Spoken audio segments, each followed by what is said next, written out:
Hey, I was watching a video earlier with a Mexican woman discussing something or another, and I'm going to add the link to that below. And I would suggest that you watch her video in its entirety because she makes a lot of great points. But I really just wanted to get into the meat of this video here. So one thing that she covered was the tension between black and brown peoples, and I've been thinking about this for the past few years. I have a lot of Latino friends, and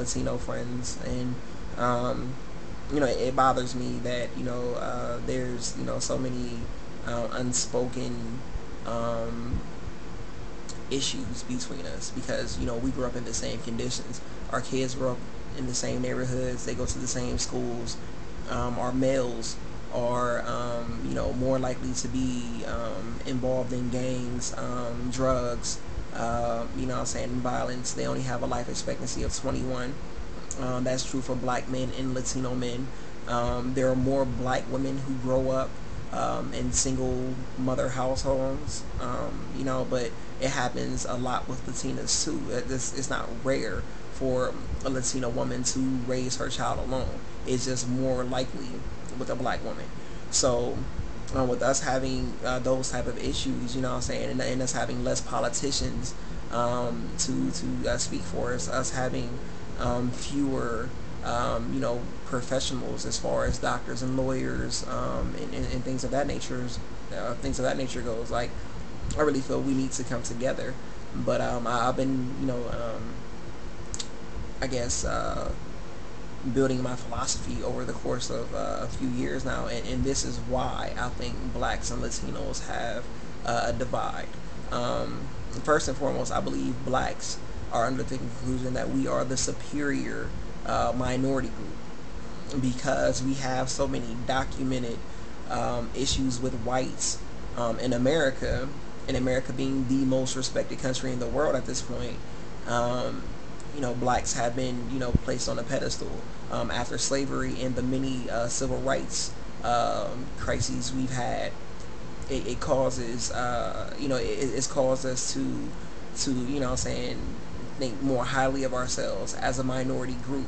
After Martin Luther King and Malcolm X and so many other black leaders, were recognized internationally as martyrs and such.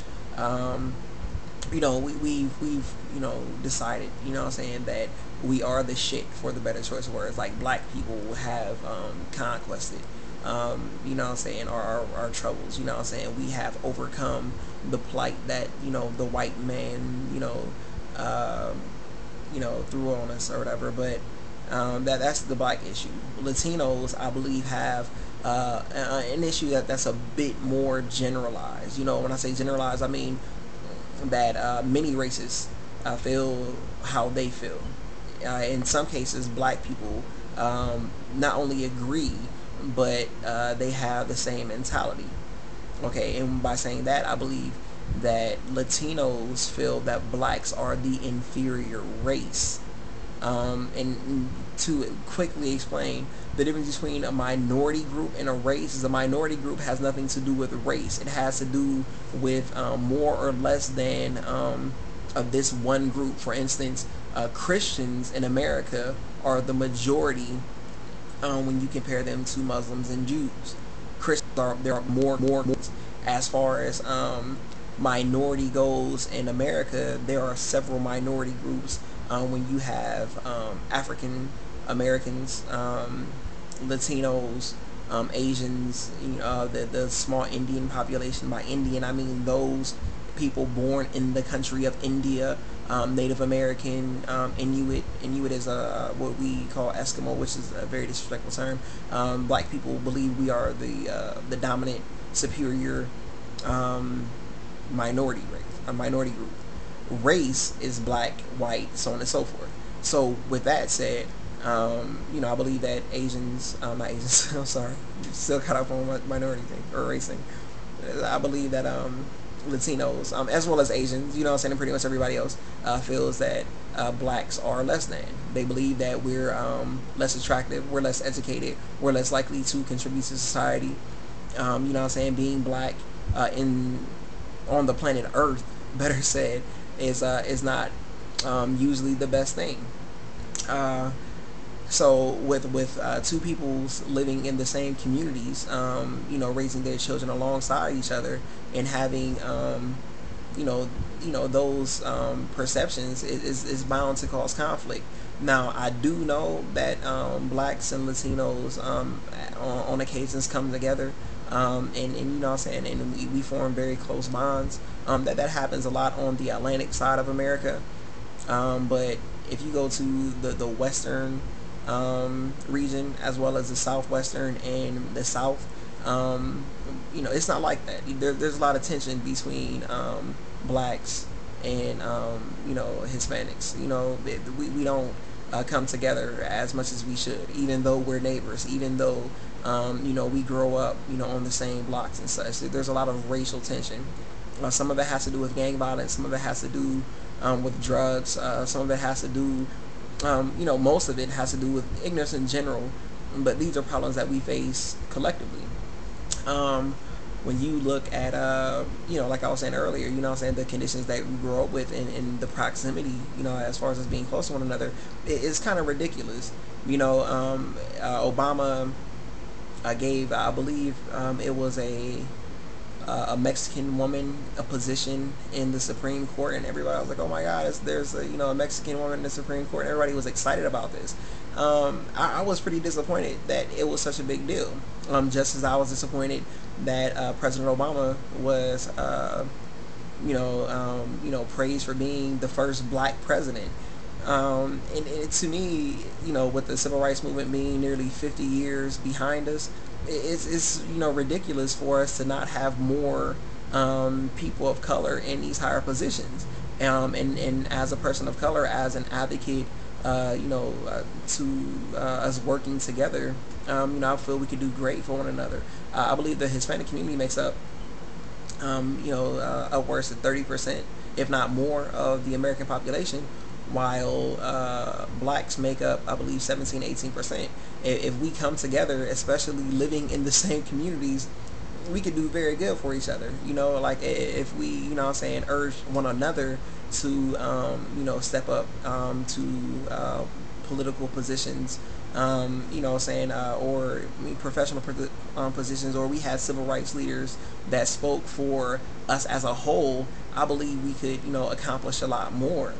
You know, because we are brothers in the same struggle. Like blacks and Latinos grow up with a lot of the same plight, and I have no idea why there's so much anger, you know, outside of the reasons I explained. But that doesn't really make sense. You know, for those who hail from you know, the Caribbean, you know, you have black ancestry, whether, you know what I'm saying, or African ancestry, whether, you know what I'm saying, you decide to accept it or not. Because I know a lot of you know, Dominicans, Cubans, and Puerto Ricans refuse to accept that they have you know, slave DNA, but it doesn't change the fact that it's there. You know, the Mexicans and Native Americans have suffered more than, you know, as in any other race in America. You know, they've had their population wiped out, and you know, as a fellow oppressed race, we should be considerate of what they've gone through. Like, not you know what I'm saying, in a you know, a useless sense where it's like, oh man, you struggle too, you know what I'm saying, I feel sorry for you, but to the point where we should be able to come together and say, hey, like, what are we gonna do about making our communities better? What are we gonna do to, you know, overcome our hardships and succeed? We have to, you know, be more productive than this. You know, I know right now I'm going off on a tangent, as one of my friends would say. So I don't want to keep on, but you know, we definitely, you know what I'm saying, need to address the things that are happening in our communities. You know, we're better than this. And personally, you know, I believe that the Hispanic community is the brother community to Afro Americans. You know, like we have, you know, the exact same issues, and it's time for us to collectively, you know, come together, for us to have our rallies, because the Tea Parties and the Minutemen and the Republican Party are definitely not in our favor. And it's time for us to make our own political groups. It's time for us to make our own non-violent, well-to-do, rallies, and really, do more for each other than, hip hop and marijuana. Like, we have to. So I'm gonna get out of here, but you all have a great day. Now, anybody who has any feedback, please, you don't have to necessarily leave a comment here, but my Twitter is always open. For those of you who don't follow me on Twitter, is at JJ_Renaissance. Let me know what you think, and hopefully, we can have a very good discussion, about a very relevant topic. All right, y'all have a great day, and check out the video below. I don't know what it's called. I don't know what her name is, but I really feel good about everything she had to say. So I'll talk to y'all later.